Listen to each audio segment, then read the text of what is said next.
الحمد لله الذي أنعمنا بنعمة الإيمان والإسلام. أشهد أن لا إله إلا الله وحده لا شريك له وأشهد أن محمدا عبده ورسوله. اللهم صل وسلم على سيدنا محمد بن عبد الله وعلى آله وصحبه ومن والاه. أما بعد، فيا عباد الله، أوصيكم بنفسي بتقوى الله فقد فاز المتقون. حيث تبارك وتعالى: أعوذ بالله من الشيطان الرجيم، بسم الله الرحمن الرحيم. يا أيها الذين آمنوا اتقوا الله وقولوا قولا سديدا يصلح لكم أعمالكم ويغفر لكم ذنوبكم ومن يطع الله ورسوله فقد فاز فوزا عظيما. صدق Allahul Azim. Hadirin RRI Ambon yang dirahmati oleh Allah Subhanahu wa taala. Alhamdulillah, bersyukur kepada Allah Subhanahu wa taala. Di antara sekian waktu kehidupan yang Allah Subhanahu wa taala masih amanahkan kepada kita, kita masih diberikan kesempatan hidup dan terpilih oleh Allah Subhanahu wa taala memiliki iman sampai Jumat ini, yang kita wujudkan dengan menunaikan ibadah salat berjemaah. Kita bermohon kepada Allah Subhanahu wa taala semoga Jumat kali ini jadikan oleh Allah Subhanahu wa taala sebagai Jumat terbaik di antara sekian Jumat yang pernah kita lalui. Hadirin jemaah salat Jumat rahimakumullah. Dalam hitungan khatib yang sederhana, seseorang yang telah berusia 20 tahun dan dia muslim, setidaknya dia telah menunaikan Jumat dalam hidupnya kurang lebih 650 kali. Jika usianya mencapai 30 tahun, maka setidaknya ia telah menunaikan Jumat dalam hidupnya sebanyak 1150 kali. Jika dia berusia 40 tahun, maka setidaknya ia telah menunaikan Jumat dalam hidupnya sebanyak 1650 kali. Demikian seterusnya berdasarkan hitungan usia yang Allah Subhanahu wa taala titipkan kepada kita. Namun pertanyaannya adalah, dari sekian Jumat yang dilalui itu, ratusan dan ribuan kali Jumat yang kita lalui itu, dari sekian yang kita lalui, apakah seluruh kita yang pernah menunaikan paham dengan hakikat Jumat, mengerti dengan makna Jumat, mengapa Jumat dijadikan sebagai pengganti dari salat zuhur, khususnya buat laki-laki? Jangan-jangan selama ini ada di antara kita sebagian muslim yang mengikuti Jumat dalam perkenaan hanya menjadikan sebagai ibadah formalitas. Datang, duduk, kadang-kadang mengantuk, bahkan ada yang tertidur, kemudian mendengarkan khutbah, salat 2 rakaat lantas pulang begitu saja. Apakah itu yang diinginkan dari salat Jumat, atau ada hikmah syariah yang dengan itu kita dikumpulkan oleh Allah Subhanahu wa taala melalui melebihi batas-batas jemaah yang biasa? Hadirin RRI Ambon yang dirahmati Allah Subhanahu wa taala. Begitupun sebaliknya, masih ada di antara kita sebagian muslim menjadikan masjid hanya sebagai formalitas ibadah salat atau kegiatan keagamaan semata, padahal masjid memiliki peranan besar dalam perkembangan kemajuan Islam. Hadirin jemaah salat Jumat rahimakumullah. Untuk itulah kita akan kaji dengan singkat terkait dengan peran masjid serta fungsi masjid, yang dengan itu insya Allah Jumat ini kita akan memberikan pesan kepada dunia, khususnya masyarakat di kota Ambon, bahwa masjid merupakan salah satu wadah atau sumber pengkajian ilmu pengetahuan, baik ilmu agama maupun ilmu pengetahuan lainnya yang kita akan terbahkan pada kesempatan Jumat yang insya Allah ini. Hadirin jemaah salat Jumat rahimakumullah, masjid yang pertama kali diupayakan untuk didirikan oleh Rasulullah Muhammad sallallahu alaihi wasallam ketika beliau baru sampai di Madinah dalam perjalanan hijrah dari Makkah. Masjid tidak lain diperuntukkan bagi orang Islam, orang-orang yang beriman, karena orang-orang non-muslim, orang-orang yang tidak memeluk agama Islam, tidak diperkenankan masuk ke dalam masjid sebagai tempat ibadah umat Islam. Allah Subhanahu wa taala berfirman, A'udzu billahi minasyaitonir rajim. Innama ya'muru masajidallah man amana billahi wal yawmil akhir wa aqama as-salah wa ata az-zakah wa lam yakhsha illa Allah asa ulaika ay yakunu minal muhtadin. Sesungguhnya yang memakmurkan masjid hanyalah orang-orang yang beriman kepada Allah Subhanahu wa taala dan orang-orang yang beriman kepada hari kemudian, seraya tetap mendirikan salat, menunaikan zakat, dan tidak takut kepada siapapun kecuali kepada Allah Subhanahu wa taala. Maka mudah-mudahan mereka termasuk ke dalam golongan-golongan orang yang mendapatkan petunjuk dari Allah Subhanahu wa taala. Quran surah At-Taubah ayat 18. Hadirin jemaah salat Jumat rahimakumullah. Kehidupan Islam berpangkal di masjid dan berujung di masjid. Dikatakan demikian karena banyak di antara kita memilih tempat akad nikah untuk menikah di masjid. Begitupun akhir perjalanan hidup seseorang juga berakhir di masjid. Ketika jenazah seorang muslim disalatkan di masjid sebelum diberangkatkan ke pemakamannya. Dari sini tidak salah jika kita memaknai masjid sebagai awal pangkal kehidupan manusia yang beriman. Masjid menjadi tempat awal dua muslim mengikat perjanjian untuk hidup bersama, sehingga kemudian melahirkan keturunan yang sah dan menjadi generasi penerus keduanya. Masjid yang oleh sebagian kita pakai sebagai tempat prosesi akad nikah sudah dianggap sebagai tonggak awal kehidupan baru generasi muslim. Selanjutnya, sebagaimana semua orang tua mengharapkan keturunan mereka tumbuh menjadi anak keturunan yang soleh dan soleha, maka masjid juga menjadi tumpuan bagi pendidikan anak dan generasi muda, serta juga para orang tua untuk menupuk kesolehan di jalan Allah Subhanahu wa ta'ala. Para orang tua mengirimkan anak-anak mereka untuk belajar mengaji Al-Quran di masjid-masjid. Di masjid pula mereka diajarkan untuk tahu tata cara ibadah. Di samping juga mereka menjadikan tempat tujuan untuk melaksanakan solat berjemaah saat tiba waktunya. Jika solat Jumat seperti sekarang ini, masjid juga bisa menjadi tujuan bagi pelaksanaan sunnah i'tikaf. Umumnya dilakukan selama bulan Ramadan, meski tidak menutup kemungkinan untuk melaksanakannya di bulan-bulan lain, karena i'tikaf tidak mengenal batasan waktu, yaitu meniatkan diri untuk berdiam di masjid seraya membaca Al-Quran dan melafazkan zikir yang menyebut asma Allah Subhanahu wa ta'ala. Hadirin RRI Ambon yang dirahmati oleh Allah Subhanahu wa ta'ala, sepanjang sejarah Islam, masjid sejak awal didirikan oleh Rasulullah Nabi Muhammad sallallahu alaihi wasallam dalam menjalankan banyak fungsi bagi aktivitas kehidupan kaum muslimin. Sebagai tempat solat yang pertama, sebagai tempat solat dan solat berjemaah, masjid merupakan tempat bagi manusia yang beriman untuk mendekatkan diri kepada Allah Subhanahu wa ta'ala. Yang kedua, sebagai tempat melakukan i'tikaf, di mana seorang mukmin membangun kesadaran rohaninya agar selalu dapat menjaga keseimbangan jiwa, keluruhan akhlak dan keutuhan pribadi. Yang ketiga, masjid juga menjadi tempat menggali ilmu pengetahuan yang berguna, baik ilmu agama maupun wawasan pengetahuan umum. Ini dimungkinkan ketika masjid menjadi tempat ta'lim, juga tempat berkumpul para sahabat yang membincangkan segala sesuatu. Bahkan strategi perang Rasulullah Muhammad sallallahu alaihi wasallam pun disampaikan di masjid. Yang empat, masjid juga menjadi tempat bagi kaum muslimin untuk memperoleh pencerahan dari berbagai permasalahan sosial. Ini jalankan mengingat banyak sahabat menemui Rasulullah Nabi Muhammad sallallahu alaihi wasallam di dalam masjid, dan mereka melakukan konsultasi bagi pemecahan masalah yang sedang dihadapi.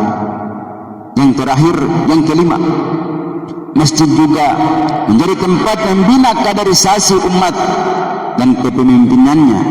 Fungsi ini bisa dipahami ketika masa Rasulullah Nabi Muhammad sallallahu alaihi wasallam menjadikan masjid sebagai pusat aktivitas menyangkut agama, sosial maupun politik dan budaya. Nabi tidak memiliki istana atau kantor kekhalifahan, karena Nabi hanya memiliki masjid. Di masjid para sahabat berkumpul, dan di situ pula lah Nabi memilih dan mengutus wakil-wakilnya untuk menjadi duta di negeri lain, mewujudkan panglima yang hendak berperang di medan perang dan lain-lain. Hadirin jemaah salat Jumat rahimakumullah, sebagai tempat tujuan ibadah, masjid adalah rumah Allah, Baitullah. Dalam bahasa Arabnya, banyak masjid dinamai dengan fungsi utamanya Baitur Rahman, rumah Allah yang maha pengasih. Baitur Rahim, rumah Allah yang maha penyayang. Baitus Salam, rumah Allah yang maha pemberi selamat, dan lain-lain. Ketika masjid difungsikan keberadaannya sebagai tempat ibadah, dan satu-satunya tujuan ibadah seorang muslim hanyalah kepada Allah Subhanahu wa ta'ala, maka masjid adalah benar-benar rumah Allah Subhanahu wa ta'ala. Seseorang yang memasuki masjid sudah selayaknya dia menjadi pribadi yang berani, sebagaimana Allah Subhanahu wa ta'ala menjelaskan hal tersebut. Hadirin yang dirahmati Allah Subhanahu wa ta'ala, jika seseorang beribadah hanya kepada Allah Subhanahu wa ta'ala, maka sudah selayaknya ia tidak perlu merasa takut kepada selain Allah Subhanahu wa ta'ala, karena hanya kepada Allah semata ia tunduk dan takut, sehingga mencurahkan semua ketundukan dan kepengetahuannya dalam khidmat ibadah kepadanya.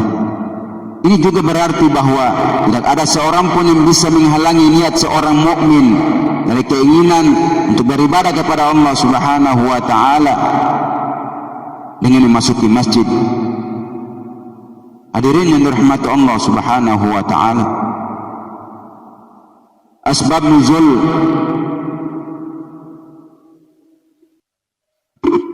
Allah Subhanahu wa ta'ala berfirman dalam Al-Quran surah Al-Baqarah ayat 114, A'udzu billahi minasyaitonir rajim. Wa man azlamu mimman ma'a masajidillah ayuzkara fiha ismuhu wa sa'a fi kharabiha ulaika ma kana lahum ay yadkhuluha illa khaifin lahum fid dunya khizu wa lahum fil akhirati azabun azim. Sadaqallahul azim.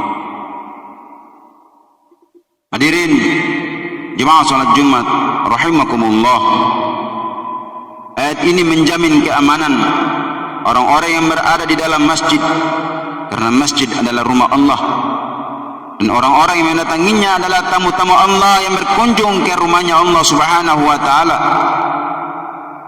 Sudah lepas kepemilikan manusia jika ia bermaksud membangun sebuah masjid, karena masjid kemudian sepenuhnya menjadi milik Allah Subhanahu wa ta'ala. Menjadi demikian, tidak ada seorang pun yang berkuasa untuk mengusir keberadaannya orang yang tengah beribadah kepada Allah Subhanahu wa ta'ala di dalam masjid. Bahkan tidak seorang pun berhak melarang seseorang untuk melafazkan zikir di dalam masjid. Asbabun nuzul ayat ini mengisahkan tentang tindakan kaum musyrikin Makkah yang melarang Rasulullah Nabi Muhammad sallallahu alaihi wasallam dan para sahabatnya dari keinginan menjalankan umrah pada tahun ke-6 Hijriah sebelum Fathu Makkah, sehingga Nabi sallallahu alaihi wasallam urung memasuki Makkah dan kembali pulang ke Madinah. Melalui ayat ini Allah Subhanahu wa taala mengancam tindakan kaum musyrikin Quraisy yang melarang Nabi sallallahu alaihi wasallam dan para sahabatnya memasuki Masjidil Haram karena masih ada perselisihan di antara mereka. Tindakan menghalangi seseorang dari masuki masjid yang menjadi rumah Allah Subhanahu wa taala adalah tindakan tercelah dan termasuk perilaku zalim. Dengan ayat ini Allah Subhanahu wa taala seolah ingin mengingatkan bahwa sekiranya masjid dianggap sebagai rumah Allah, maka siapa saja yang dimaksud untuk beribadah di dalamnya pantas untuk diterima dan diberikan penghormatan. Tidak peduli dia musuh secara politik atau apapun itu, masjid adalah rumah Allah di bumi, sehingga tidak ada seorang pun yang boleh mengklaim bahwa ia memiliki masjid. Karena masjid rumah Allah, berarti masjid menjadi milik bagi semua hamba Allah Subhanahu wa taala yang ada di muka bumi ini. Hadirin jamaah salat Jumat rahimakumullah. Dengan ayat ini pula, maka masjid, tugas orang-orang yang beriman untuk menjaga rumah Allah Subhanahu wa taala ini dari kehancuran, baik dari kehancuran fisik dan bangunannya maupun dari kehancuran lantaran tidak ada lagi orang yang datang meramaikan sebagai tempat berkumpul, tempat berjemaah, tempat mengumpulkan zakat, infak dan sedekah, tempat belajar, membaca Al-Quran bagi siapa saja, tua muda, besar kecil tanpa terkecuali. Ayat di atas juga menerangkan bahwa tidak ada sikap yang lebih baik ditunjukkan oleh orang-orang yang mengunjungi masjid selain dengan mengingat rasa takut kepada Allah Subhanahu wa taala. Hendaknya kita memasuki wilayah masjid dengan sikap tunduk, patuh dan memunirkan ketaatannya hanya kepada Allah Subhanahu wa taala semata. Ayat ini juga dapat dipahami sebagai ajakan untuk tidak memasuki masjid dengan sombong, riya dan angkuh, sebagaimana juga dilarang bagi siapa saja untuk mencoba-coba menghancurkan masjid sebagai rumah Allah Subhanahu wa taala atau menghalang-halangi orang dari beribadah di dalamnya. Masjid menjadi rumah Allah Subhanahu wa taala yang selayaknya dipelihara dan dijaga secara bersama-sama. Tugas memakmurkan masjid adalah memastikan bahwa fungsi-fungsi yang bisa dijalankan di masjid dapat terlaksana dengan baik dan tanpa gangguan apapun. Karena semua yang dilakukan di dalamnya adalah bukan untuk atas nama kebaikan diri seseorang atau kelompok tertentu, tapi semuanya diniatkan ikhlas karena Allah Subhanahu wa taala. Hadirin RRI Ambon yang dirahmati oleh Allah Subhanahu wa taala, demikianlah khutbah Jumat yang singkat ini yang dapat disampaikan pada kesempatan ini.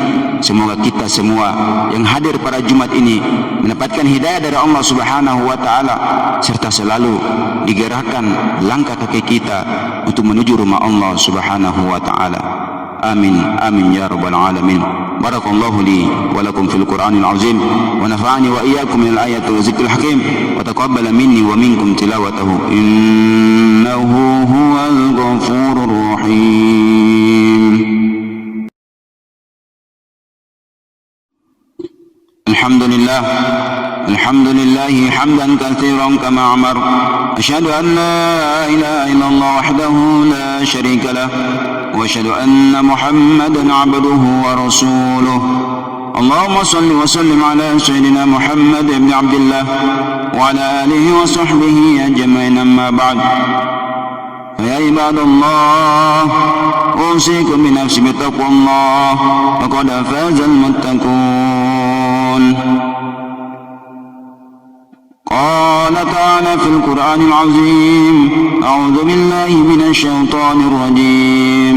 يا أيها الذين آمنوا اتقوا الله حق تقاته ولا تموتن إلا وأنتم مسلمون. وقال أيضا: إن الله وملائكته يصلون على النبي يا أيها الذين آمنوا صلوا عليه وسلموا تسليما. اللهم صل على سيدنا محمد وعلى آل سيدنا محمد كما صليت وسلمت وباركت على إبراهيم وعلى آل إبراهيم في العالمين إنك حميد مجيد. اللهم اغفر للمؤمنين والمؤمنات والمسلمين والمسلمات الأحياء منهم والأموات إنك سميع قريب مجيب الدعوات ويا قاضي الحاجات وغافر الذنوب والخطيئات برحمتك يا أرحم الراحمين. اللهم ربنا ظلمنا أنفسنا وإن لم تغفر لنا وترحمنا لنكونن من الخاسرين اللهم اغفر لنا ذنوبنا وكفر عنا سيئاتنا وتوفنا مع الأبرار اللهم اغفر لنا ذنوبنا ولوالدينا وارحمهما كما ربيانا صغيرا ربنا هب لنا من أزواجنا وذريتنا قرة أعين واجعلنا للمتقين إماما ربنا آتنا في الدنيا حسنة وفي الآخرة حسنة وقنا عذاب النار عباد الله إن الله يأمر بالعدل والإحسان وإيتاء ذي القربى وينهى عن الفحشاء والمنكر والبغي يعظكم لعلكم تذكرون ولذكر الله أكبر أقم الصلاة والله يعلم ما تصنعون